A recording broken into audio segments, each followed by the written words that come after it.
খাদ্য অধিদপ্তরের সহকারী উপখাদ্য পরিদর্শক পদের পরীক্ষার প্রশ্ন ফাঁসের ঘটনা ঘটেছে। 29 নভেম্বর 2025 তারিখে অনুষ্ঠিত এই পরীক্ষার প্রশ্ন ফাঁসের অভিযোগ উঠেছে।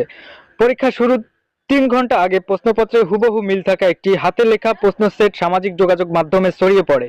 চাকরি প্রত্যাশীরা দাবি করেন যে টাকার বিনিময়ে পরীক্ষার আগেই প্রশ্ন ফাঁস হয়েছে।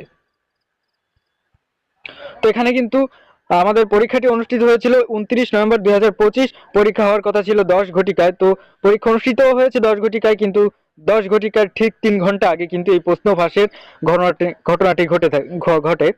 তো চলুন পরবর্তীতে আমরা কি নির্দেশ পেয়েছি এ পর্যন্ত সেটা আপনাদেরকে একটু তুলে ধরা যাক। প্রশ্ন ফাঁসের ঘটনার প্রতিক্রিয়া। খাদ্য অধিদপ্তর এই বিষয়ে কিছুই জানে না বলে দাবি করছে। একটি টিম গঠন করা হয়েছে পরীক্ষা সুষ্ঠুভাবে সমাধানের লক্ষ্যে। ট্রান্সপারেন্সি ইন্টারন্যাশনাল বাংলাদেশের নির্বাহী পরিচালক ডক্টর ইফতেখারুজ্জামান বলেন, ব্যক্তি পরিবর্তন